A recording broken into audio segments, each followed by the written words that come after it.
Келесі 221 есебіміз қатынастардан пропорция құрыңдар дейді. Бірінші 12-нің 1,5-тен 1-ге қатынасы. Яғни, өрнегімізді орындап алайық. Бұрыс бөлшек түрінде жазатын болса 5, так 6-ға тең болады. Тең 12-нің өзін жазып қоям. 5-ті алдына шығарып, 6-ны бөлме түсіріп, қысқартып жіберетін болсаң 2-ге тең. 2 мен 5-дің көбейтіндісі бізге 10-ға тең. Енді 10-ға тең пропорцияны табамыз осы жерде. Ол бізде 6-шысы. 12,3 бөлінген 1,123 бөлінісінің нәтижесі тең болады бізде 10-ға. Сонда бұл пропорцияға 12,3-тің 1,123-ке қатынасы тең екен. Бұл бізде біріншісі деп қояйын. Келесі екіншісін шығарайық. Екіншісіне 0,8-дің 1,6-ға қатынасы. Оны орындап алайық. 1,6-ға қатынасы ол 0,5-ке тең болады. Енді осы 0,5-ке тең келетін қатынасты іздейміз. Ол бізде үшінші өрнекті шығарып көрейік. Сонда 2,6-тан 1-дің 4,3-тен 1-ге қатынасы тең. Так, 6-ның өзін жазып қойым, 12,13 болады. Бөлінген 3-ті жазып қойдым, 12,13 болады. Яғни мен бұрыс бөлшекке айналдырып алдым. 6,13 көбейтілген 3-тің өзі алдына шығады, 13 бөлме түседі. Қысқартып жібереміз. Сонда бұларды да қысқартып жіберсек болады. 2. Сонда 1 бөлінген 2. Ол да 0,5-ке тең. Тең деп жазамыз. Сонда 2,6-тан 1-дің бізде 4,3-тен 1-ге қатынасына тең екен. Келесі үшіншісін шығарайық. Үшіншісі бізде 5,6-ның 14-ке қатынасы. Ол 5,6-ның 14-ке қатынасы тең болады бізде 0,14-ке тең болады. Енді 0,14-ке тең қатынас жазайық. Ол бізде 15-тің 4-ке қатынасы мен 4-тің 15-ке қатынасы мен 2-нің 3-ке қатынасы. Сонда 15-тен 4 көбейтілген 3-ті алдына шығарып, 2-ні бөлме түсіріп жіберем. Қысқартып жіберетін болса 5-ке тең, 2-ке тең болады. Сонда 5-тен 2 болады. Оны 0,14 деп жазсақ болады екен. Сонда 15-тің 4-ке, 4-тің 15-ке және 2-нің 3-ке қатынасына тең болады екен. Келесі 222 есептің біріншісін шығарайық. Теңдеуді шешіңіздер деген 2,2х бөлінген 3,5 тең 22 бөлінген 5. Енді пропорция құрып аламыз. 2,2х көбейтілген 5 тең 22 көбейтілген 3,5. Екеуін, енді осы жерден x табатын болсақ, x тең 22 көбейтілген 3,5 бөлінген 2,2 көбейтілген 5 тең. Так, қысқартып жіберетін болсақ 10-ға тең болады. Қысқартып жіберетін болсақ 0,17-ге. Яғни 10 мен 0,17-ның көбейтіндісі бізде 7-ге тең болады екен. Келесі екіншісін шығарайық. 5-тен 9 тең 6,13х тең 7-ге. Так, пропорция құрып алайық. 6,13х көбейтілген 5 тең 9 көбейтілген 7. Так, x-тен 9 көбейтілген 7 бөлінген 6,3 көбейтілген 5-ке тең. Так, екеуін көбейтіп жіберетін болсақ, 63 болады. 63-ті 6,3-ке бөлетін болсақ, так, былай қысқартам, 10 болады. 10-ды 2-ке бөлетін болсақ, 10-ды 5-ке бөлетін болсақ, 2-ге тең болады екен. Келесі, үшіншісін шығарайық. 21-дің 0,17 x-қа қатынасы тең 9,15-дің 1,9-ға қатынасы. Енді 0,17 x көбейтілген 9,15 тең 21 көбейтілген 1,9.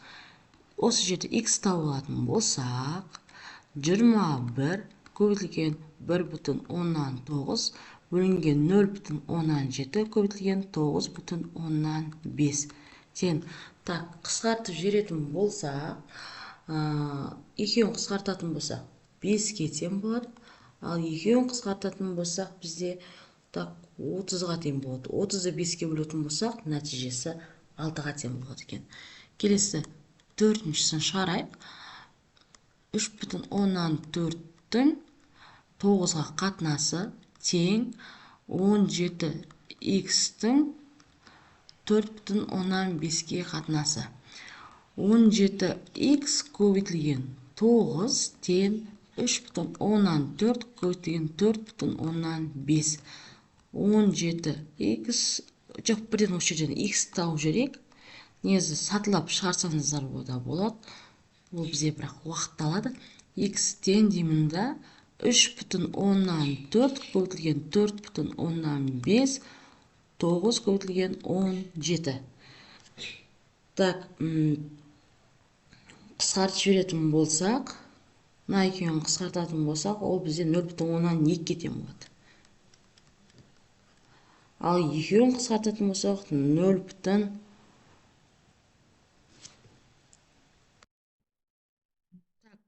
3,14 пен 17-ні қысқартамыз ғой біз, ол 0,12-ге тең болады. 4,15 пен 9-ды қысқартатын болсақ, ол 0,15-ге тең болады.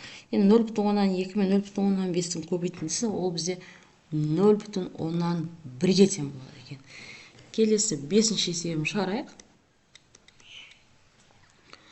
Так, 7,12-ның 1,17x-қа қатынасы тең 8-дің 3,19-ға қатынасы.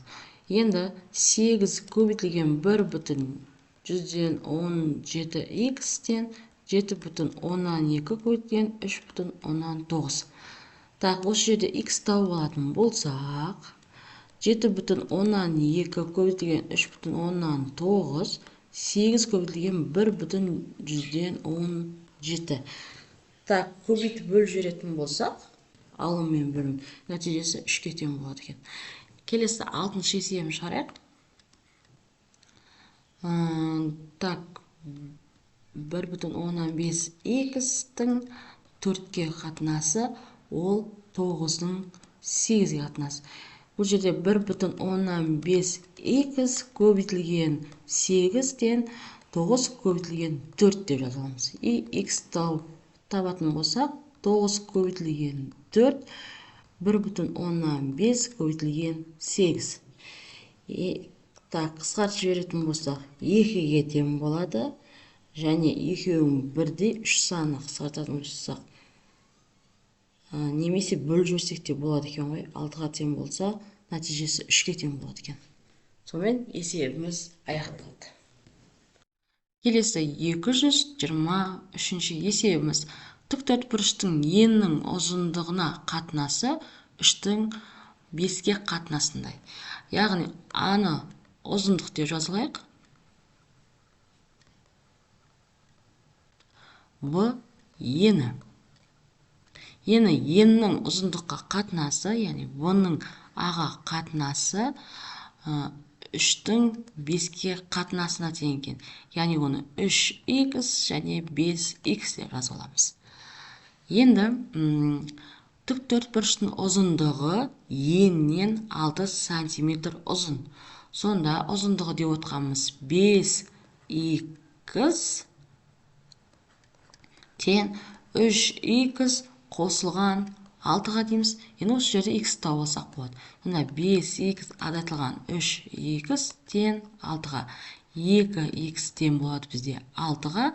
Сонда x'іміз тең болады екен 3-ке. Енді жеке-жеке ұзындық енін тапсақ болады. Бұ дегеніміз бізде ені еді, оны 3х деп жаздық. 3х деп жаздық. Ол тең болады. 3-ті 3-ке көбейтетін болсақ, 9-ға. Ені 9-ға тең болады екен. Енді ұзындығын табатын болсақ, ұзындығын біз 5х деп жаздық. 5 көбейтілген 3, ол тең болады екен 15-ке. Енді бізде периметрін табу керекпіз. Периметрі тең 2 еселенген 15 қосылған 9. Сонда 2-ні өзін жазып қоямын да, екеуін көбейтетін болсақ 24 кетен. Так, 24 кетен, ал көбейтетін болсақ 48 кетен болады екен. Яғни периметрі 48-ге тең екен. Келесі 224-ші есебіміз. Жеміс сусын дайындау үшін алма, өрік, шие сатып алынды. Олардың массаларының қатынасы 5-тің 4-ке, 4-тің 3-ке қатынасындай. Алма шиеден 1,2 килограмм артық. Барлығы неше жеміс сатып алынды дейді. Так, сәйкесінше болады.